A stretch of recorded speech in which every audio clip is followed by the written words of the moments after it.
Hello, everybody. Welcome back to the NBA Front Office Show. We've got another trade to break down. Oh my, this one caught us by surprise. If you were watching our last video breaking down the CJ McCollum to New Orleans trade, we got caught by surprise by this deal midway through. So we kind of reacted to it a little bit in the moment, but now we're going to do a full breakdown. The Kings sending Tyrese Haliburton to the Indiana Pacers for Domantas Sabonis, a few other pieces going back and forth as well. Keith, I love the NBA trade deadline. I love this league. Let's go. Yeah, this one really. I mean, we've heard the Kings are in on Sabonis for it feels like over a month now. We've been hearing that as an idea, and we just kind of said, "Meh, whatever." And we just kind of let it go. But yeah, full trade details here. Um, it's so funny. So much is happening. Poor Woj even got a little thrown off with this one because he traded Jeremy Lamb twice in his initial tweet. But it is the Pacers trade Domantas Sabonis, Jeremy Lamb, and Justin Holiday. I almost just said Jeremy Lamb twice, and a 2027 second round pick because that had to be Mm-hmm. in there for Buddy Hield, Tristan Thompson, and the mind blowing piece of this, Tyrese Haliburton, headed back to Mm-hmm. the Indiana Pacers. That is just crazy. That part really just kind of gets you head spinning a little bit, and you're just I don't think anyone expected to see Haliburton moved. They wouldn't trade him for Simmons. They held on it, and now here we go with this. What side do you want to jump on first? Let's let's do the Pacers side first because I think the Halliburton thing is so bonkers. We gotta. I need as much time as my brain can get to wrap my head around the Kings trading Halliburton. So let's go to the Pacers side of the. We've been looking at this as okay, Miles Turner or Domantas Sabonis. One of those two is going to go out. Then recently we've heard okay, maybe both. But I was still shocked, and again, you could see in our previous video, I was still shocked that the first guy to go is Sabonis. That Turner is the guy still standing right now in Pawnee. This is incredibly surprising to me. I understand the Pacers wanting to move forward, but I thought he was the guy they were going to probably wind up keeping. Yeah, I thought so too because I thought he would be kind of. They didn't give an indication that they were really looking to start over, that they wanted to reset, and I thought Sabonis was the kind of the perfect guy to reset around. You get the right guys around him and go. Now they're still not necessarily saying that they're fully blowing this thing up and starting over because you still have Malcolm Brogdon. As a reminder, Malcolm Brogdon cannot be traded at this deadline because he is ineligible because of his extension. He can be traded this summer. But you've got Brogdon, you've got Haliburton now, you've got Buddy Hield, you've got Chris Duarte. We'll talk about that mix in a little bit here. But then you've still got Miles Turner, TJ Warren, if he can get back. You're still in a spot, if you're the Pacers, where what you've given yourself now is all kinds of flexibility. Not that says you can't still trade Turner.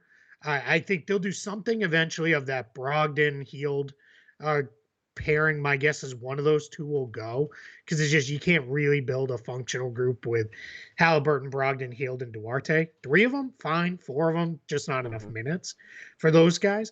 And then we'll see, ultimately where it goes from there. So I think it'll be in a position with this, trade now you can either say, all right, let's kind of run it back with what we've built here, maybe a couple other smaller moves, or let's really, lean into this and Halliburton, Duarte, picks and a bunch of flexibility. That's what we're building around.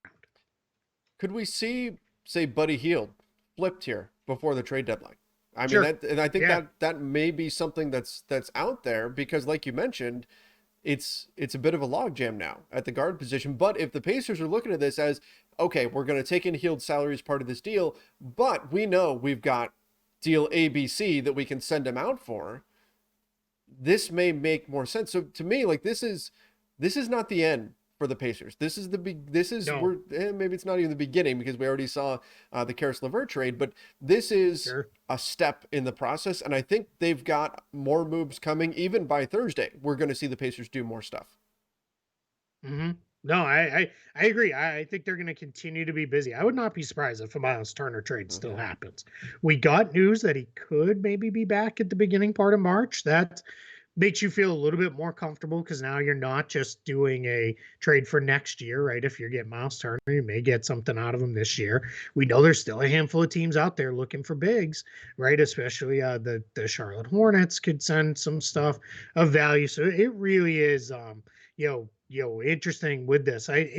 It's very tough to trade Sabonis. Mhm. We're going to get into it on the Sacramento side, but I think he's a lot better than a lot of people think.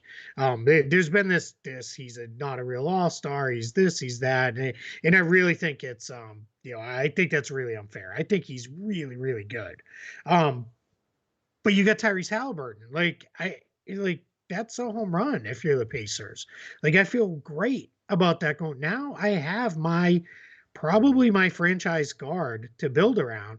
And beyond that, you have with him, you have a guy who's on a cheap contract for a few more years that you can really build out and flesh out your roster around before his extension kicks in and he starts to get expensive. So I think this is a if you're gonna move off Mhm. Sabonis, this is a home run trade for the Indiana Pacers. I'm assuming that if you had your choice, contracts included, Sabonis or Halliburton, you would say Halliburton, right? You're taking Halliburton. Yeah, well, depends. Am I the Pacers and I'm kind of starting to That's what I mean rebuild? from Then the Pacers yes. perspective. Yeah, probably. Okay. Yeah. Yeah. Well, I guess if I was the Kings, probably too, but let's flip over to Let's do that. them here now and look at this side. Um, Part of me wants to say I get it, right? Because I just said Sabonis is He really, is. really good. Justin Holiday is not bad, right? He's a decent shooter Hmm. on a cheap contract. He's essentially becomes your Buddy Hield replacement. Um, Jeremy Lamb, that's just kind of throw in Decent. there to make the money work. It's an Hmm. expiring deal. Swapping him and Thompson essentially is what that is. Didn't even, if my math is correct, didn't even actually need to be in there, but it is, so whatever. Um, but now you're building a team around Fox, Mitchell, and Sabonis.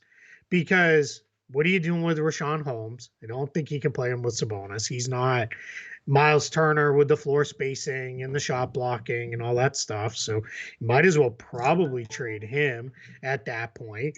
And then where do you go from there? Like I'm not like entirely sure because now you've got Sabonis on this pretty big contract. He's his contract number is going to come down a little bit because he has some bonus money in there that he's not going to earn because he wasn't an all-star this year, so it'll come down just slightly. But you have Fox on that max extension. This to me says they couldn't trade Fox. They tried and they couldn't find a deal that made sense for them. So that's what I see out of this, and they're basically saying, all right, then we're going to reset around Sabonis and Fox and try to make it work. When I look at the Kings side of this, I think that's an interesting point that you bring up about Sabonis and Turner. Why would Rashawn Holmes and Sabonis work when Sabonis and Turner wouldn't Yeah, I work, can't. particularly in the offense, Ben, when Yeah, Turner can actually step out and shoot threes? It that part of it does not make sense to me. It's weird seeing this trade too. Just stepping back and looking at this deal, there's not much in the terms. I mean, we've got a second rounder in 2027. Okay, whatever. yeah, that's Typical trades that we see. It's somebody is giving up picks in order for guys who can play right now, right? Like that's normally what you see in the NBA. This is two teams that are in a similar kind of spot in terms of standings and all that kind of stuff, mm-hmm. and they're swapping out pieces, and so then it just becomes a matter of which ones are better and which one's a better fit.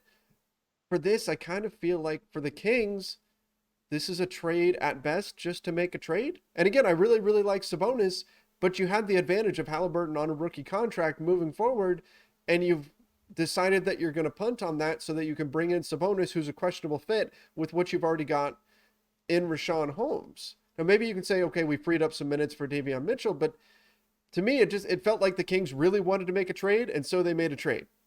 That I. Sure, yeah, and in let's always like we did in our previous show. Let's pause because this one we're reacting to a little Mhm. quicker because we happen to be recording when the news broke. But if there's kind of anything else that comes in this one feels like one where really could be a like an expanded trade, right? And a Hmm. third team gets involved here, and something gets routed to them, maybe Buddy Healed or something like that. But yeah, it's let's see, where that goes with this. But yeah, I think this isn't a position where it is it's if you're the Kings, it's you yeah, you traded Haliburton, and it's boil it down, it's Haliburton and Healed for Hmm. Sabonis, right? I mean, that's really what this trade is.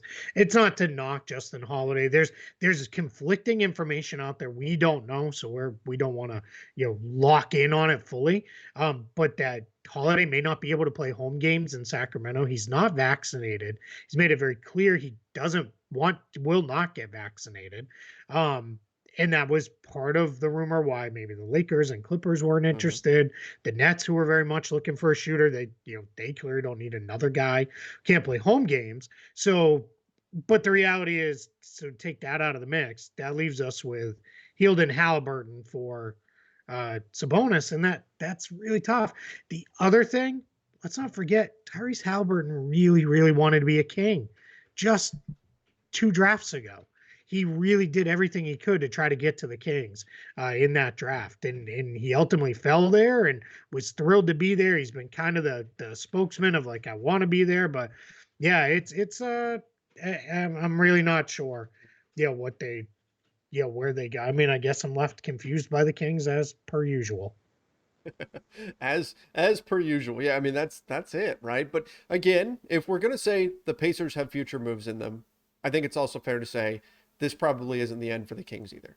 So No, it's it. yeah, there's going to be a Marvin Bagley Hmm. deal coming. My guess is, as I said, I had to just peek behind the curtain here.